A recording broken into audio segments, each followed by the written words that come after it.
These aren't the only universities and institutes that have done testing, but the testing has been limited. It needs more money to continue, and there has been complaining about lack of funding for this very important work. Current and past food testing programs have a number of shortcomings. Most samples are only tested for gamma-emitting radionuclides. Testing has been severely curtailed now, even though Fukushima is still spewing and the contamination is becoming entrenched. EPA was criticized by the Inspector General because 20% of its radiation monitors in the US were out of service when the Fukushima catastrophe began.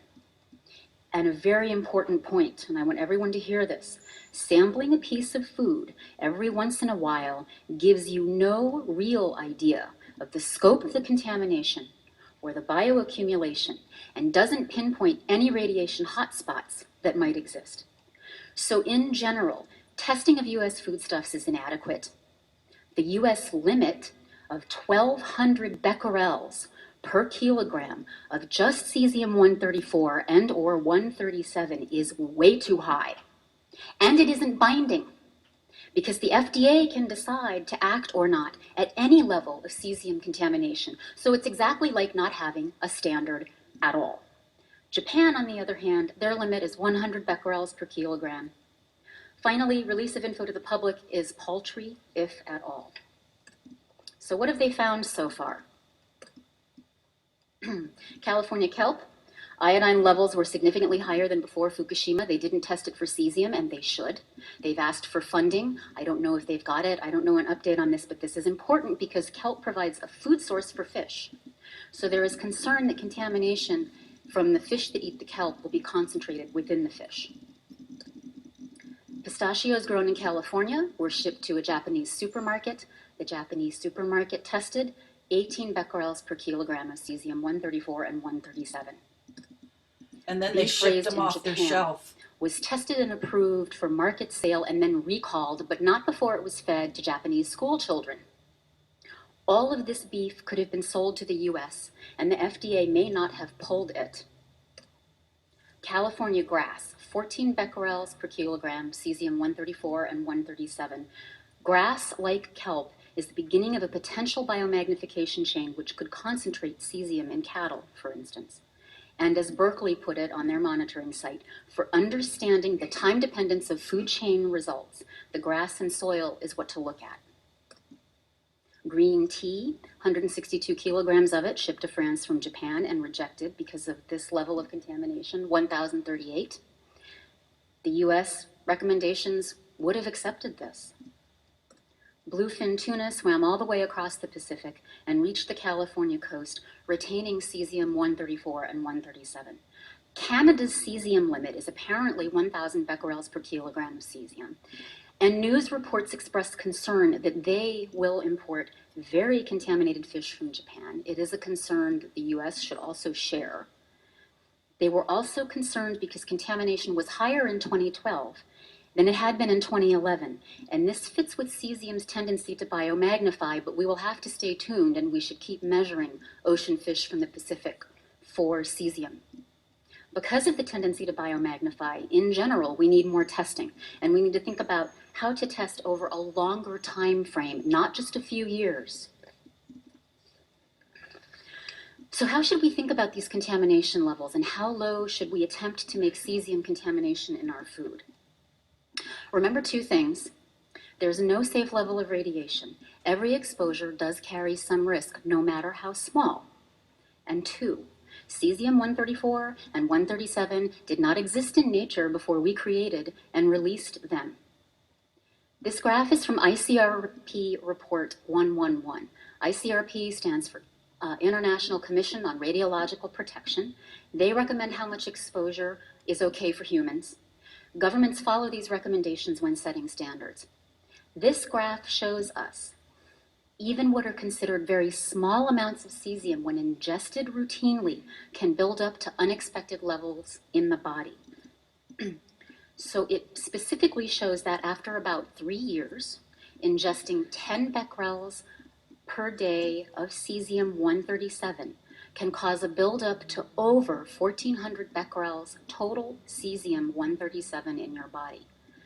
For a child who weighs about 30 kilograms, or about 66 pounds, this would be about 50 becquerels per kilogram of cesium-137 in them. And this number is important because in studies of post-Chernobyl Belarus, cardiac abnormalities, heart problems, developed in children whose bodies contain 10 to 30 becquerels per kilogram of cesium. Irreversible myocardiopathologies develop at 50 becquerels per kilogram. Additional pathologies at these low levels can include hormone imbalances, angina, diabetes, and hypertension, which, by the way, are all sort of aging diseases as well. In addition to these diseases, as cesium passes out of your body, its radioactivity starts to damage your kidneys and your bladder, which in turn damages your body's ability to rid itself of the cesium. This could mean that your body could collect cesium more quickly than this graph currently shows, which means the total amount of cesium in your body would be higher over time than this graph shows from chronic ingestion. Why is the US guideline so high? And how about Canada's? Well, it seems to be some sort of official policy to encourage people to accept increasingly radioactive food. Consider this quote also from ICRP Report 111. There may be situations where a sustainable agricultural economy is not possible without placing contaminated food on the market. As such, foods will be subject to market forces. This will necessitate an effective communication strategy to overcome the negative reactions from consumers outside the contaminated areas. So their plan consists not of informing the public that these contamination levels, what the contamination levels are so that we can decide for ourselves what is and is not appropriate. It consists instead of convincing us that man-made radiation in small doses is not harmful. So what are we going to do about this? Well, Beyond Nuclear, in coalition with other groups that are part of the Fukushima Fallout Awareness Network, or FAN, are in the process of petitioning the Food and Drug Administration of the United States for a binding contamination limit of 5 becquerels per kilogram of cesium-134 and 137. We're also asking for testing of soils and other things. We are asking that the testing be widespread and that the data collected be recorded in a publicly available database, no matter what the cesium contamination level. A database of this information, if constructed properly, could inform research on cesium mobility, biomagnification in the environment, so it could have a broad usefulness, not just for consumers, but for research as well. If you want an easy-to-understand resource on this whole issue, Silence Deafening Fukushima Fallout: A Mother's Response by Kimberly Roberson speaks to the urgent need for food monitoring, as radiation from nuclear power is now migrating to our homes and kitchens. And of course, I'm with Beyond Nuclear. We have a newsletter. We're going to be having a public petition so that people can sign on this issue. We haven't got it up and running yet, but stick with our website, info@beyondnuclear.org, and you can request our weekly newsletter. So, concluding remarks. When I first started to collect information that would help me recommend a level for cesium contamination in food, and 5 becquerels per kilogram was being bandied about, I wondered if this limit and testing most of our food supply was somehow unreasonable. Through my research, I concluded no, for several reasons. Cesium concentrates or biomagnifies in the environment through natural processes, so diluting it won't save us, ultimately. We have to track it and its movements. Historic and continuing cesium releases ensure that generations of humans have now been exposed to it. To what end? What is the damage that has already been done that we may not be able to see? And I'm thinking of multi-generational damage here.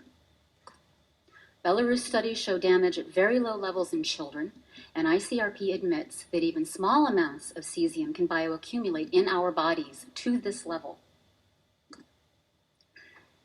There's a lack of publicly available info on cesium levels in food, and we have no reliable estimate on how much has been or is being released. And then finally, they are attempting to convince us everything is fine, despite all that we and they still don't know and all of the uncertainties. And what we do know, and what we've seen here in this conference, is very, very worrisome.